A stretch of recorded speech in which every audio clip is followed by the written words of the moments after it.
Next up, we have 01 Can't Look Away by Felt 013 Rebirth Story Disc 2 Audio Archives. My understanding is this is featured in Touhou and in Osu.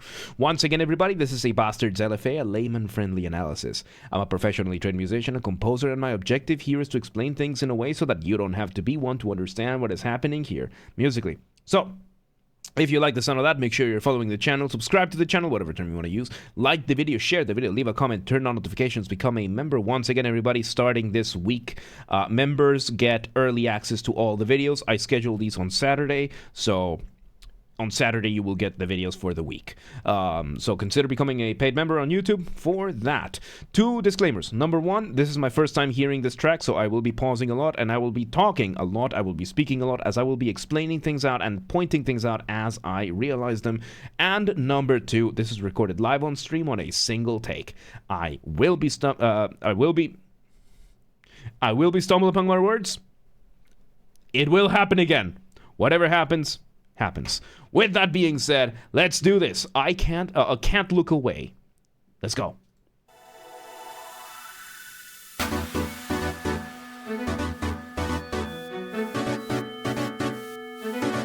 Okay, so we start with the main focus here, which is this synth giving us a rhythmic motif. So when it comes to music, usually you're going to have a motif. The motif being the smallest version of your musical idea, the seed, the essence from which everything else comes from. Usually that is going to be a melody. However, we do get the exception every once in a while of a rhythmic motif, which is right now, it's the beat that we are hearing from those chords. We're also getting what sounds to be a string section giving us stingers, syncopated singers, which just means it's offbeat. And you can hear it, kind of like they're happening not at the same time, kind of thing, gives you this extra sense of pace. And let's see where this goes. Yeah, you can hear those strings. Very cool. And we have one more synth with a slower melody. Slower. It's not quite a flying melody yet, but it's slower, simpler, just giving us a very what could be a very slow motif. Let's see where this goes.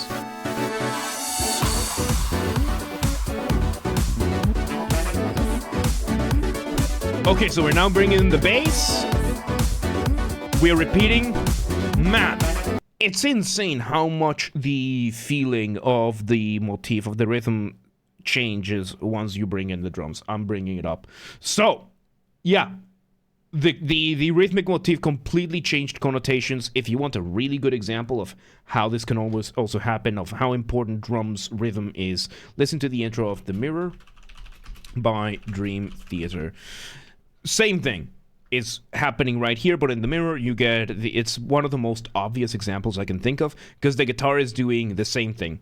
Zero, thank you for hanging out, by the way. It's doing the same thing for a whole minute. Chung, chung, chung, chung, chung, chung, chung, chung, chung, chung, chung, chung. Same thing over and over and over again for a full minute. Then the drums, the synths, the bass change around it. In essence, something like that happened over here. We had a certain beat, a certain rhythm going with that synth, with those chords, and now that the drums have come in, it has completely changed the connotations of everything. I really love it when music does this. Let's see where this goes. Very funky.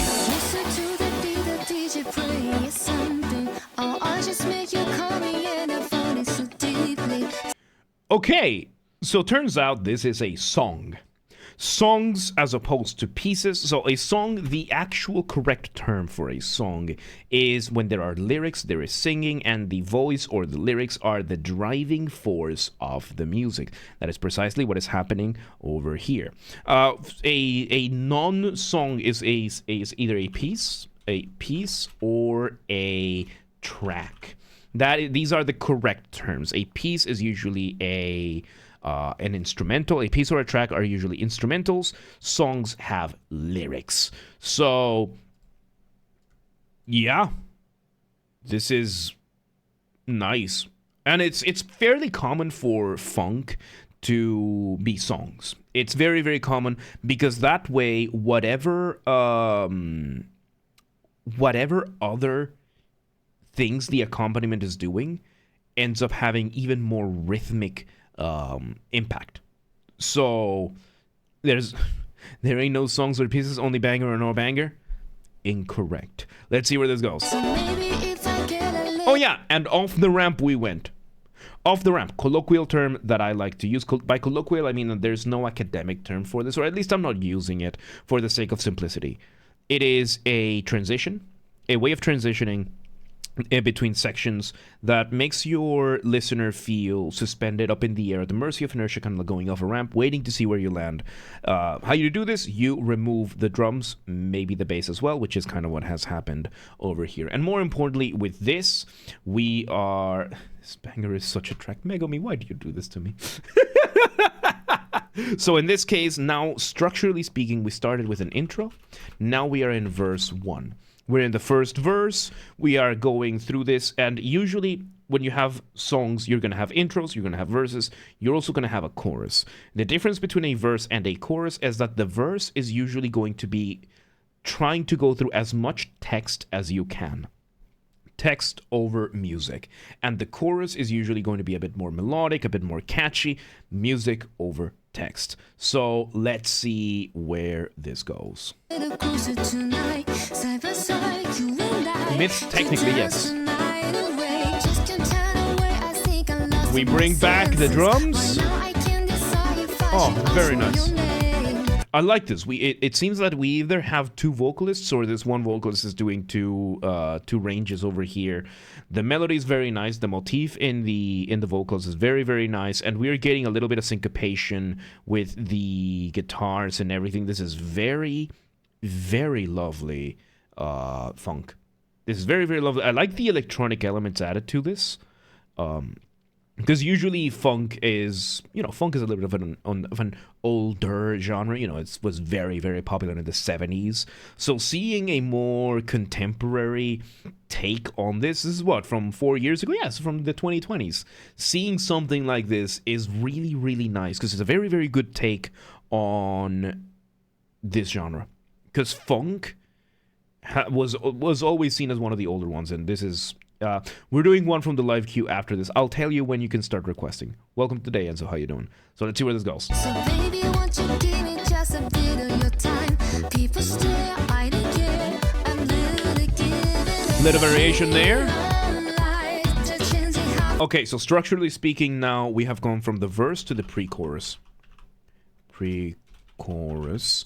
The good thing about songs is that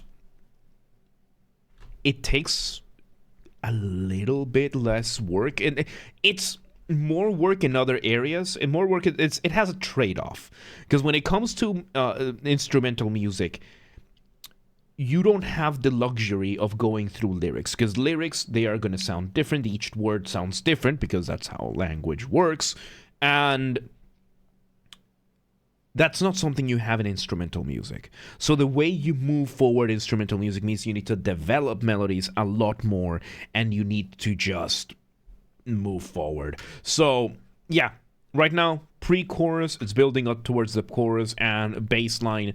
If there's one thing that is always really, really, really cool is funk bass lines. It's a very free, it's usually very free for the bass. You don't have to worry about the motifs or the riffs or anything like that, as long as you can make everything fit. And oh my god, there's a faint male vocal in the background, but only during elements of the chorus and pre-chorus. Okay, let's see where this goes. Oh yeah, I heard it. Nope, that is not a male voice, that is just the bass being slapped. Yes, you can do, there is something called slapping the bass. Slapping the bass is usually one of two things. You are either taking your thumb and slapping it on the string, or you are hooking your other four fingers and plucking the string so hard that it slaps back. The concept of slapping is to slap the string against the fretboard. That's what you're doing when you're slapping a string. It can be done on the guitar. It's a lot more popular on bass because the strings are thicker, and it's a it's a difficult technique to master. Like, playing the bass is not that easy. It's a fairly difficult instrument to master, especially when you get into slapping, tapping, all that kind of stuff. It's insane. Let's see where this goes. We're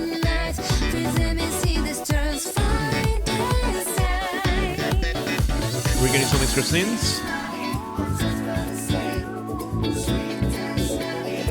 So this is technically still part of the pre-chorus, like pre-chorus part 2. Which is fairly unusual when it comes to music, because the vibe changed from the verse to pre-chorus. Now we are in another pre-chorus. So I would call this pre-chorus 1, pre-chorus 2.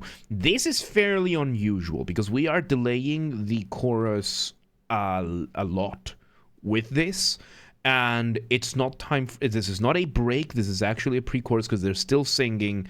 So this is fairly unusual. It's a very risky move. It's still nice, though. It's still nice. Let's see where this goes.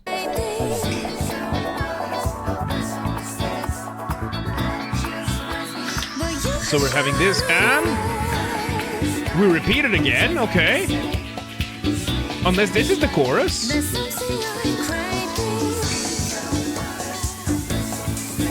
This could be the chorus. So we're building up, and no.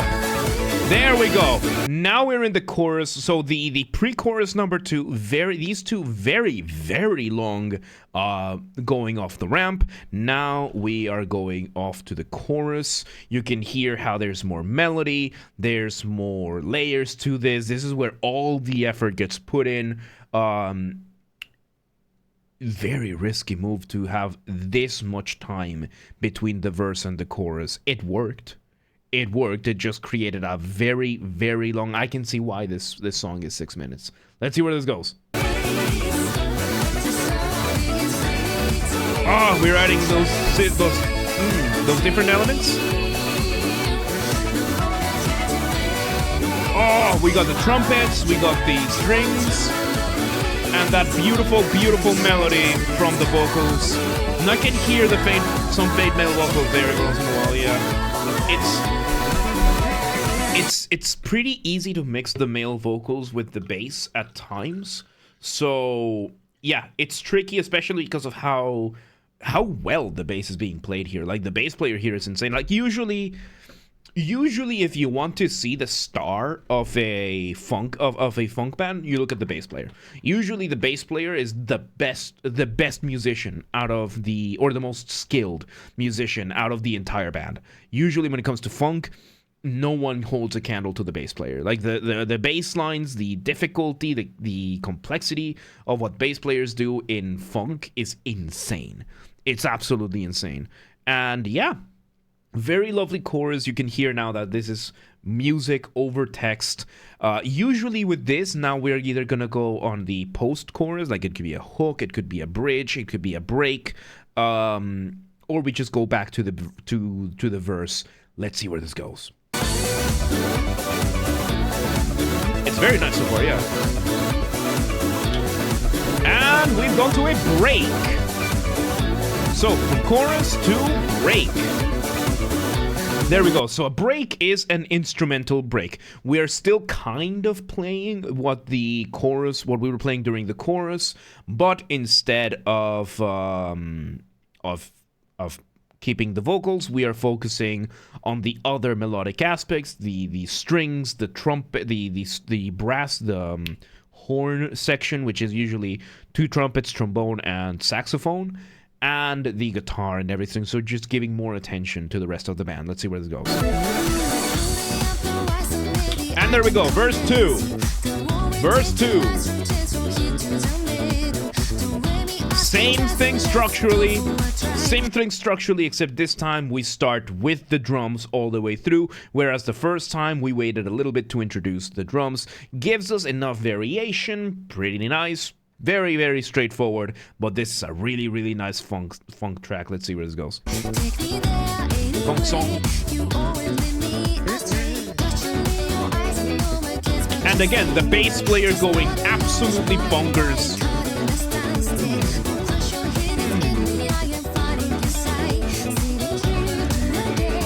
we're having the bass player doing guitar lines on the bass.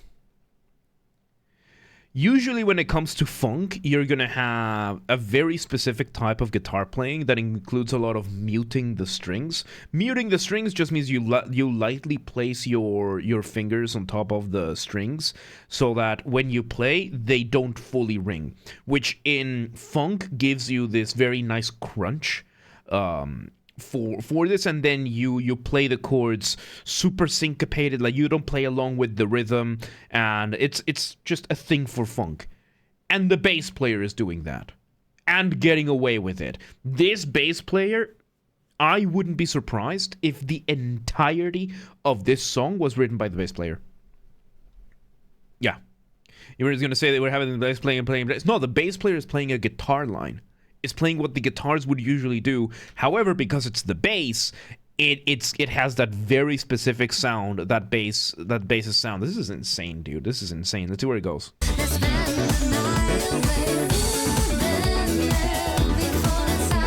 Okay, pre-chorus 3, which is a version of 1, variation of 1. Now chorus 2. There we go. Oh, very lovely. And yeah, we are having the vocals layered. We're bringing everything, and yeah, it's just very nice. It's just really, really nice. Let's see, but there's a lot of sound. There are a lot of layers, which is very common when it comes to funk. You're gonna have a lot of layers. There's gonna be a lot of stuff going on. In this case, we're having the horn section. We're having a string section, which is, like violins, violas, that kind of thing. And it is a lot. It's a lot of layers. Like funk tends to be very complex. Very, very complex. There's a lot of layers going on at the same time, each of them doing something slightly different, and somehow it all adds up together. Because that's one of the paradoxes of funk. Each individual section is kind of disjointed from one another. Like if you were to put just 2 layers of this track from one another, they would sound like you're playing 2 completely different things. However, there's a point in which all the layers just add up completely. Like we're talking, if you were to put just the drums with the guitar, it would sound a little bit weird because the guitar is just playing syncopated completely against the drums. If you were to have just the bass, it would sound like incoherent nonsense because the bass is basically just improvising over everything and just giving us some insanely skillful lines. The horns, the strings, they're all doing their own thing. The vocals are the only ones that are kind of aligned with the drums. But once you put everything together, even though these are all seemingly unrelated parts, once you have the sum of the parts, it just works. It just works. It's a very paradoxical thing to an extent. And it's one of the reasons why people love funk. Because it's just fun. And it just sounds good. So, yeah, let's see where this goes.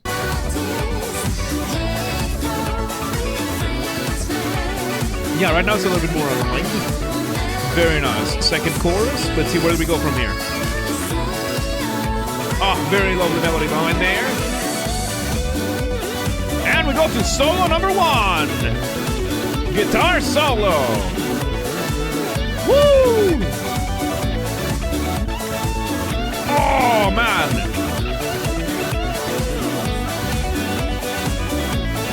Very nice. So yeah, the rest of the ensemble is kind of playing the chorus, but now we're having the guitar coming in and completely just shining. When it comes to music, once again, you're trying to keep a very careful balance between what is familiar and what is new. Too much familiarity, too much repetition, you risk boring the listener, they tune out. Too much new material too quickly, you risk overwhelming the listener, they tune out. The exception to this is solos. Electronic music has dropping the beat, metal has breakdowns. I'm pretty sure there are other things for other genres as well. But basically for a solo, you can do pretty much anything you want. You don't need to revisit motifs, you don't need to revisit melodies, anything like that. As long as it sounds good and it sounds cool, you can get away with it. And right now, that's exactly what the guitar is doing. Not a single one of the notes being played so far resemble the melodies. Like, none of this resembles the melodies that have been played. The guitar is just having fun. And that is one of the beautiful things about solos. And Jack and Ali, welcome today. How y'all doing? So yeah, no, let's see where it goes. And no, yeah, no, it's okay, Jack. No worries. Oh! Still going to that solo? Pre-chorus 2. So, chorus 4, which is a variation of pre-chorus 2. And again. Spine, which is another repetition of 2. Nice. And chorus 3. Ah, very lovely. You can tell this is absolutely the climax of this. We've been building up for this, and yeah, it's interesting to see this pre-chorus, the second pre-chorus coming back. This pre-chorus 4, variation of pre-chorus 2. Very, very cool. And yeah, the chorus, this chorus is absolutely lovely. I love it. There are so many elements going on. You have the vocals going on. You have the syncopation from the brass, from the horn section. The guitar is doing its thing. The bass is doing its thing. Again, some of its parts, it's just the sum of everything is just really cool. Let's see where this goes.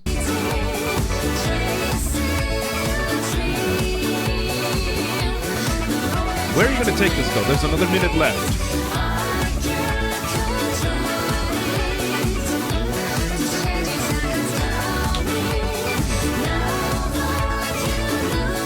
That's movie IP. Thank you for the $5.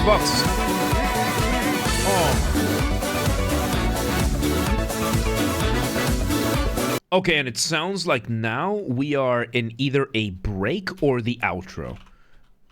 It's either the break or the outro. We're focusing on the melodies. I think this is the outro. We are just giving us this very climactic way out of this, which is very common in funk, that you just want to end on a high note. How do you do that? You continue whatever's going on at the chorus, and you just bring in melodies for the horn section. Let's see where this goes.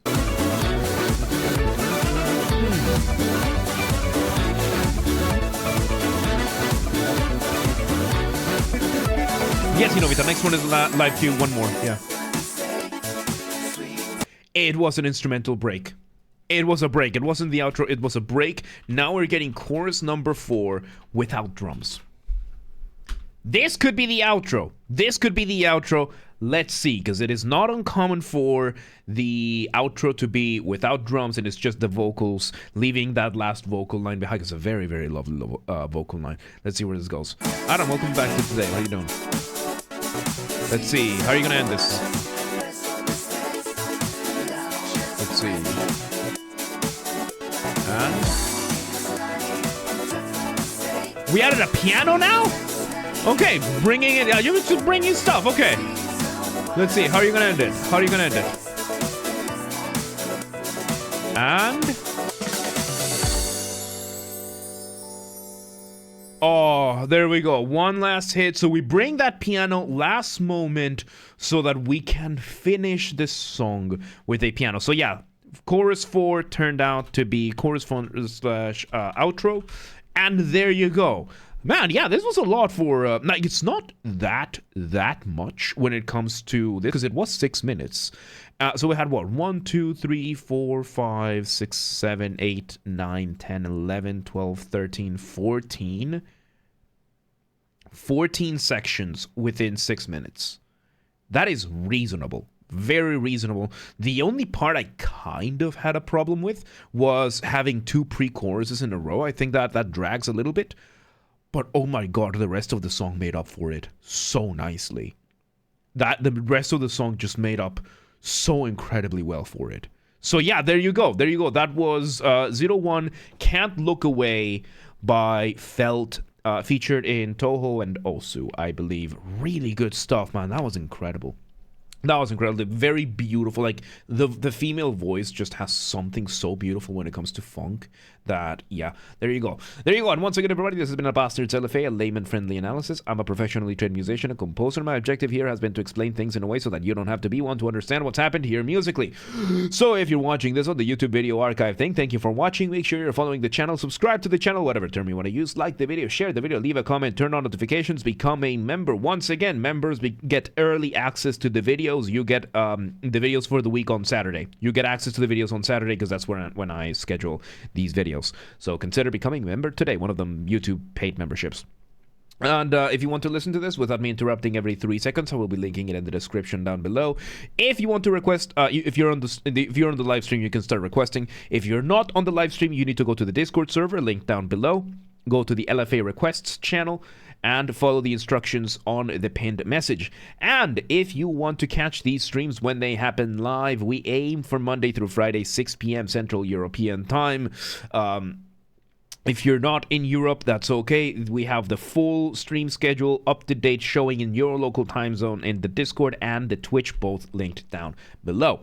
So if you're in, I don't know, if you're in Japan and you don't know what time 6 p.m. it is in Hungary, it's okay. Just go to the Discord or the Twitch and they both have this full stream schedule in your local time zone.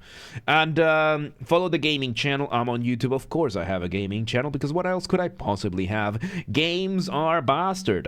Link down below. That's where I put the recordings of the VODs of our gaming after shows if they happen. Yeah, link down below, or just search on YouTube. Same username as James R. Basterd. Just swap the J for a G and you got it. And yeah, there you go. There you go. Can't Look Away. Man, I could not look away. Good stuff, man. Really, really good stuff. But yeah, let's move